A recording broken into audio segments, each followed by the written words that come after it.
Bonjour, je suis Jeanne Duff, et bienvenue dans Quoi de Neuf.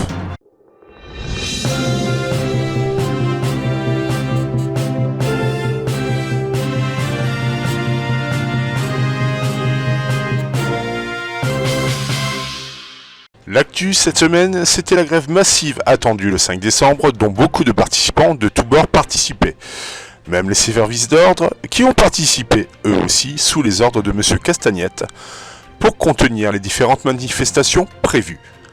Les hôpitaux ont été débordés par les manifestants, se plaignant de mains arrachées, d'yeux éclatés, d'intoxication par voie pulmonaire au gaz moutarde, sans oublier des problèmes colorectaux liés à la politique de notre gouvernement et de M. Macron.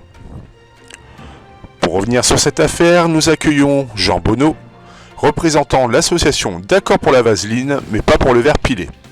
Jean Bonneau, bonsoir. Bonsoir, John. Alors, vous avez donc accepté notre invitation pour nous parler de la situation des camembéristanais que vous représentez ce soir concernant un gros changement dans le traitement du gouvernement envers le peuple. Tout à fait, et on l'a senti depuis l'explosion de l'usine de lubrifiant Lubrisex à Cancan, qui garantissait la fourniture de tous les lubrifiants au gouvernement afin de les utiliser sur les administrés du Camembéristan. Et qu'est-ce qui a changé depuis ce tragique événement pour vous ? Eh bien, depuis la fourniture de lubrifiants a stoppé, du coup les autorités ont utilisé du gravier à la place des lubrifiants, ce qui a irrité fortement le colo de beaucoup de nos concitoyens. Ce qui les a braqués, d'où la recrudescence de camembéristanais aux urgences pour ce genre de problème. En gros, la sodomie ne glisse plus aussi bien. Tout à fait. Ce qui a provoqué un ras-le-bol des camembéristanais qui ont plus que marre de se prostituer alors que ce sont eux qui payent. Jean Bonneau, merci. Tout de suite, les autres infos importantes de la semaine. Fraude fiscale maintenant, le gouvernement, toujours en recherche d'argent pour nourrir Jabba le Hutt, hack à la Banque Centrale de l'Union des Fromages, a commencé une grande enquête pour enfin collecter l'argent dans les poches de ceux à qui il en reste. Vu que les autres sont déjà vides, ils ont établi un plan pour récolter plusieurs milliards de goudas afin de remplir des caisses qui se vident plus vite qu'elles ne se remplissent. Un reportage de Jean Mouton et Camille Dinde. L'État va enfin pouvoir trouver l'argent qui manque, ils en sont sûrs. Après plusieurs commissions parlementaires, ils en ont conclu que le meilleur moyen pour évaluer la fraude fiscale dans le Camembéristan serait de mandater l'INSEE, institut indépendant spécialisé dans le sondage. Une zone de test et un protocole ont été établis afin de démasquer subtilement les fraudeurs. Jérôme Kiesac était l'un de nos témoins dans ce nouveau dispositif.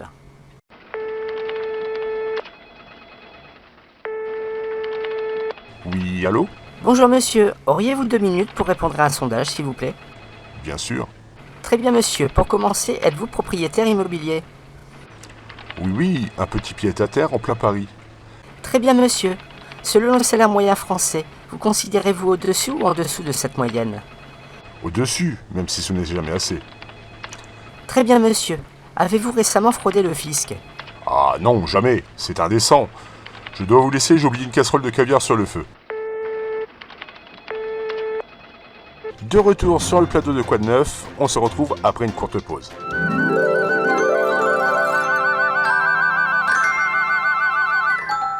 Nouvelle urgente, Batman au micro. Avis à tous nos amis. Message extrêmement important. C'est capital. C'est palpitant. Assez de superlatifs, Batman, et venons-en au fait. Rokugad est la référence numéro 1 dans ce qui concerne la pop culture. Portez ces vêtements pour affirmer votre appartenance, que ce soit geek, old school, manga, animé, série et plein d'autres. Rendez-vous sur rokugad.com. Alors n'oubliez pas de voir la suite. Faites un nœud à votre mouchoir. Ce sera le mot de la fin.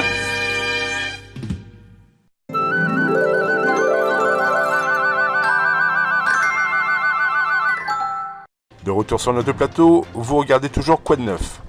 La CDJ, la Camembéristanaise des Jeux, ouvre son capital aux actionnaires qui toucheront leurs dividendes sous une forme peu conventionnelle mais qui reste somme toute très originale.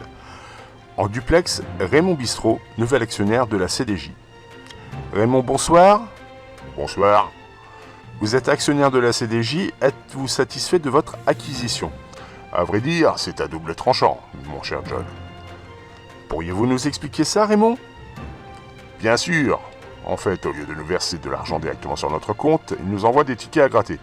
Ah, c'est sûr que pour certains chanceux, ça peut être super, ils toucheront le pactole, mais pour la plupart, les tickets envoyés sont en majorité perdants.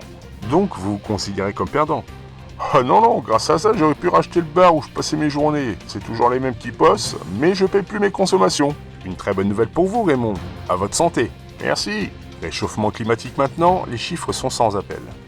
Nous recevons un éminent climatologue pour parler de l'impact de l'homme sur le climat. Nicolas Bulot, bonsoir. Bonsoir, John. Selon une étude sérieuse, une personne sur 3 doute de l'impact de l'homme sur le climat. Pour ma part, je ne doute pas de notre impact sur le climat. Et vous, monsieur Bulot? Je n'ai aucun doute non plus à ce sujet. Vous et moi ne doutant pas, ça fait 2.